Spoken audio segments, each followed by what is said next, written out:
Alors, je poursuis en mode bilan avec les analystes Christine Saint-Pierre, Marc-André Leclerc et Farouk Karim. Bonsoir à vous trois. Bonsoir. Alors d'abord, Mme Saint-Pierre, je commence avec vous. Quel a été l'événement marquant de cette session à Ottawa? Pour moi, c'est l'ingérence étrangère. Je pense que ça va continuer de défrayer la manchette et c'est un sujet qui, à mon avis, est très grave pour la diplomatie, la démocratie, très grave aussi pour la confiance que les gens peuvent avoir en notre système ici au Canada. Alors, c'est pour moi le pire événement qui a pu se produire cette année et comme je vous le disais, c'est des choses qu'on ne peut pas imaginer dans un pays comme le nôtre, et ça vient vraiment nous frapper en plein front. Mais vous n'êtes pas complètement trompé. J'imagine que ça peut être grave aussi pour la diplomatie. Marc-André, qu'est-ce que vous avez choisi de votre côté et pourquoi? Bien, c'est certain, je suis d'accord avec Christine par rapport à l'ingérence étrangère. Sinon, un débat qui va être intéressant à surveiller, qui a marqué un peu, c'est tout le débat autour du gain en capital, là, qui est un peu une surprise qui est arrivée lors du dernier budget. Mme Freeland, M. Trudeau a essayé de piéger les conservateurs qui ont voté contre là, au cours des derniers jours. Et je pense que c'est un débat qui va faire rage là, au cours des prochains mois, également de la prochaine campagne. Est-ce qu'on doit taxer ou non les plus riches? Est-ce que le gain en capital est seulement pour les plus riches, également pour la classe moyenne? On voit que le gouvernement avait besoin de nouvelles entrées de revenus, a choisi le gain en capital. Donc, c'est intéressant de voir comment les libéraux là, vont orchestrer ça pour les prochains mois et surtout le prochain budget là, dans un an. Alors que les questions financières, économiques touchent les gens de très près en ce moment, plus que jamais, peut-être avec la hausse du coût de la vie. Farouk, de votre côté, plusieurs ministres ont pu monter au front cette session. Qui a été le ministre le plus efficace et le pire?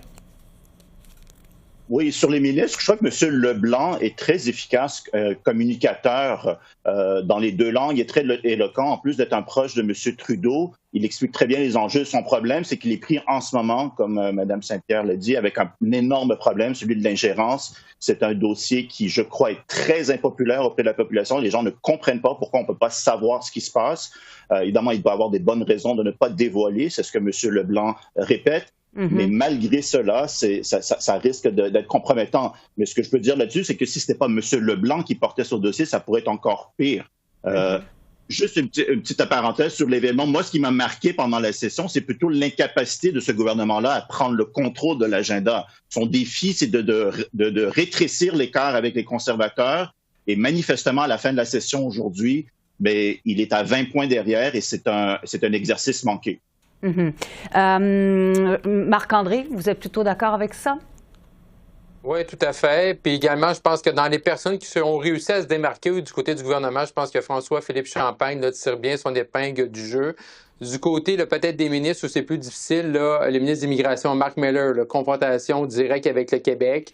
Je trouve que M. Miller n'a pas la bonne approche. Là. C'est sûr que probablement qu'il ne sera jamais d'accord avec M. Legault ou la ministre Christine Fréchette là, sur les enjeux d'immigration. Cependant, il y a un enjeu qui est réel, qui est là. Fait qu'au lieu d'essayer de se battre là, du côté des chiffres là, avec le gouvernement du Québec, on devrait sentir, je pense, du côté de M. Miller, une plus grande ouverture au lieu là, de rester bloqué là, sur ce qu'on pourrait voir un peu de la politique là, idéologique. Là. Christine, qui s'est démarqué pour les bonnes ou pour les mauvaises raisons? Et moi, j'aime beaucoup le travail de Mélanie Joly. C'est vrai que la politique étrangère du Canada est peut-être critiquée souvent, mais je pense que cette ministre a une force de travail assez exceptionnelle pour la voir aller dans plusieurs pays, plusieurs continents. Il y a des décalages horaires, il y a aussi des situations à travers le monde qu'on n'avait pas connues depuis assez longtemps. Je pense à la guerre en Ukraine, je pense en Israël, je pense à tout ce qui se passe dans le monde et elle est ministre des Affaires étrangères et elle doit vraiment jongler avec tout cela. Elle doit avoir des relations avec ses homologues des autres pays. Alors, c'est un travail très, très, très difficile qu'elle fait, très, très demandant. Et moi, pour moi, elle a vraiment toute mon admiration d'immigration. Pour le pire, bien, je suis aussi d'accord. Marc Miller, on dirait qu'il cherche toujours la chicane, il cherche à montrer du doigt le Québec, il cherche à rendre le Québec coupable, à culpabiliser le Québec, mais en même temps, M. Legault ne s'aide pas non plus avec ses déclarations. Mme Fréchette va le piquer continuellement, mais M. Miller devrait prendre un peu de hauteur par rapport à son travail et devrait vraiment être en mode ouverture et essayer de comprendre les enjeux qui se présentent ici au Québec sur la question de l'immigration. Oui, et surtout quand il est question de dossiers aussi sensibles que celui-là quand même. Pour ce qui est de l'opposition maintenant, Farrokh, qui s'est démarqué, qui a été le joueur le plus efficace à Ottawa, ou le plus efficace à son équipe, si on faisait une comparaison avec le sport? Oui. Quand tu es chef de l'opposition, que tu mènes par 20 points dans les sondages et que tu es aspirant premier ministre depuis maintenant presque 600 jours, c'est difficile de passer à côté de Pierre Poilievre comme ayant tiré son épingle du jeu. Ça, c'est clair. Il est premier dans les sondages. Sa stratégie marche. Il devra, selon moi, faire attention de ne pas être trop arrogant avec cette avance-là. Donc ça, c'est du côté de l'opposition. J'aimerais aussi mentionner les gains que le NPD a fait avec son entente avec les libéraux. Il y a 2 gains majeurs en assurance dentaire, en assurance médicaments, qui vont être des éléments essentiels au NPD lors d'une prochaine campagne électorale. Pour le NPD, ce qui manque toujours en campagne électorale, c'est de montrer un bilan. Et cette fois-ci, ils auront au moins un bilan législatif à présenter à la population. Mais je vous pose une sous-question, si vous voulez bien, sur M. Poilievre. Est-ce que vous avez l'impression que le plus difficile est à venir pour lui quand même?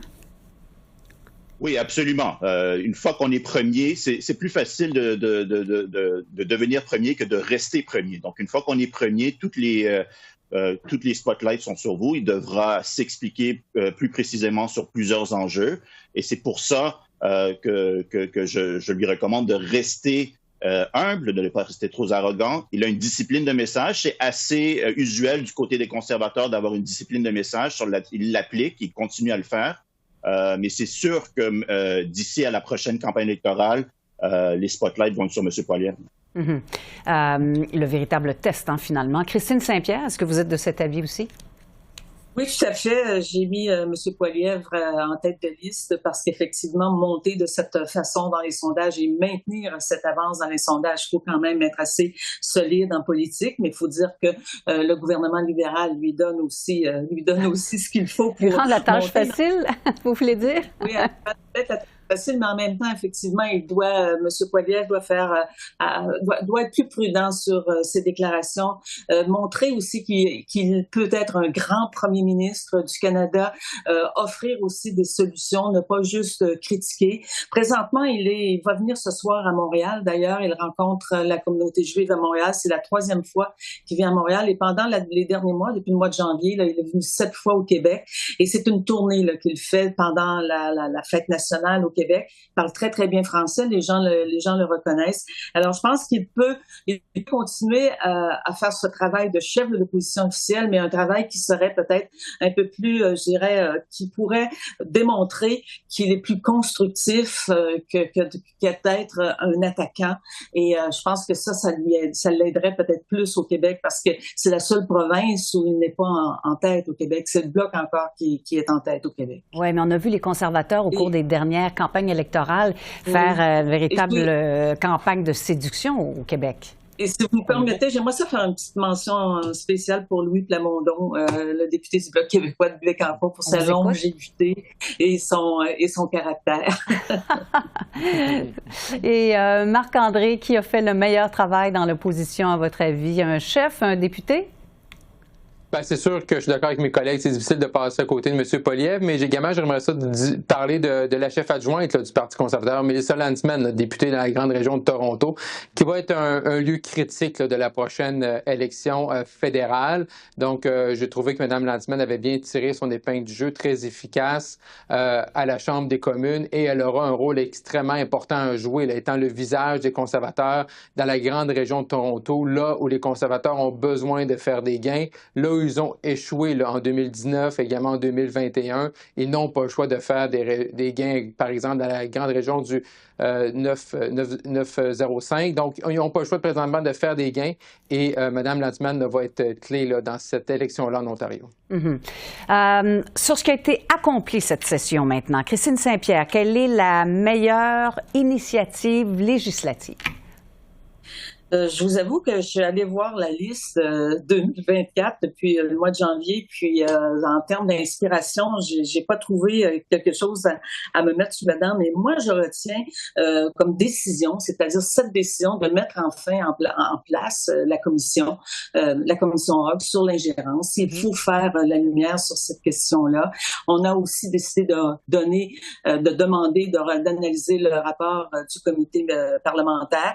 Alors c'est pour moi un geste qui est important pour l'ensemble de la population et de dire qu'une femme de cette expérience-là sera capable peut-être de nous éclairer davantage, bien ça nous rassure, mais pas complètement, bien sûr.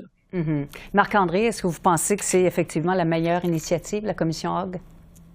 Non, effectivement, c'est une bonne initiative. C'était beaucoup trop long. Également, je suis d'accord un peu avec Christine du fait que effectivement, lorsqu'on regarde la liste là, des pièces législatives là, en 2024, c'est plutôt mince. Je pense que la loi anti-SCAB au niveau fédéral a réussi, là, le gouvernement a réussi quand même à avoir l'appui de tout le monde à la Chambre des communes, ce qui est plutôt rare dans ces temps-ci. Donc, vraiment, je trouve que par rapport à ça, le gouvernement, là, de fait de réussir, de réunir tout le monde vers un but commun, ils ont quand même là, marqué un point là-dessus. Là. Farouk, du côté positif, qu'est-ce que vous avez remarqué? Oui, quelque chose de non habituel. Généralement, quand on parle d'initiative législative, on parle de gouvernement. C'est dans 99% des cas. Dans ce cas-ci, c'est une loi d'initiative parlementaire d'une députée du NPD, Laurel Collins, qui a été adoptée à l'unanimité la semaine dernière. Une loi criminalisant le contrôle coercitif qui va donner des outils additionnels aux victimes de violences conjugales, de se protéger contre les agresseurs. C'était une demande des policiers, des groupes de femmes, une demande du gouvernement du Québec également. C'est la preuve que même dans l'opposition, quand on travaille bien, on peut aller chercher l'appui des autres partis également. Donc, chapeau à tout le monde. Ça devrait passer au Sénat cette semaine et avoir la sermentation royale bientôt. En terminant, et là, je sens que vous allez avoir quand même pas mal de choses à dire. Quel a été le plus grand échec politique, que ce soit à Ottawa ou encore à Québec? Marc-André, commençons par vous. T'sais. Bien, je pense que l'échec n'est peut-être pas arrivé. Hein. Il y a une élection partielle le 24 juin, donc dans quelques jours du côté de Toronto-Saint Paul, la grande région de Toronto. Et on sent que les libéraux sont nerveux. Et c'est certain qu'un gain pour les conservateurs dans un fief libéral là, serait vraiment l'échec de la dernière session pour M. Trudeau, remettrait beaucoup en question là, son leadership et sa réflexion de vouloir rester comme chef. Donc, je pense que l'échec potentiel là, est plus là, devant nous que derrière nous, parce qu'au-delà des sondages, là, ça fait plus de 110 sondages que les libéraux sont en deuxième position. Il n'y a rien de mieux qu'un vrai test sur le terrain là, pour peut-être ébranler la confiance là, du caucus libéral. Alors, échec ou catastrophe annoncée peut-être. Christine Saint-Pierre, qu'est-ce que vous voyez, qu'est-ce que vous considérez comme étant le pire, le plus grand échec de la session? Moi, je me tourne vers Québec et je ne peux pas ne pas parler du troisième lien, bien évidemment. Pour moi, c'est un échec de la part du premier ministre François Legault qui donne le tournis à tout le monde et qui change d'idée à tout bout de champ. Aujourd'hui aussi, la vice-première ministre a été recadrée par la Caisse de dépôt et de placement. Bernard Drinville, également ministre responsable de la région du sud, de la région de Lévis, là, a été lui aussi recadré par la Caisse de dépôt. Alors, c'est vraiment un dossier, ils sont dans la semoule complètement dans ce dossier-là. Ils n'arrivent pas à recréer le lien de confiance avec les Québécois. Et il y avait quelqu'un qui me disait aujourd'hui, proche du dossier, qui me disait que le gouvernement avait complètement perdu sa crédibilité dans ce dossier-là. Et pour rétablir cette crédibilité-là auprès des électeurs, il va falloir beaucoup, beaucoup de travail et surtout des gestes concrets. Oui, et une décision qui va à l'encontre de la plupart des experts d'ailleurs. Farouk, vous avez le mot de la fin, le plus grand échec pour vous? Oui, parlant de crédibilité, mes savants collègues ont vu juste. Moi, je vais rajouter, corollaire à mon événement marquant de la session, c'est l'incapacité du gouvernement Trudeau à resserrer l'écart avec les conservateurs. Ça a des conséquences graves. On va le voir à la partielle, comme Marc-André le mentionne. Ça aura des conséquences sur la décision potentielle sur le leadership de M. Trudeau lui-même. On le voit dans les sondages. Non seulement ils n'ont pas rattrapé les conservateurs, mais dans l'univers anti-conservateur qui inclut les libéraux, le NPD, les libéraux et le NPD sont maintenant nez à nez, ce qui va créer des remous parce qu'en bout de ligne, il va y avoir une primaire pour l'univers non conservateur qui va affronter Poilievre. Et quand le NPD et les libéraux sont nez à nez, c'est du trouble pour les libéraux.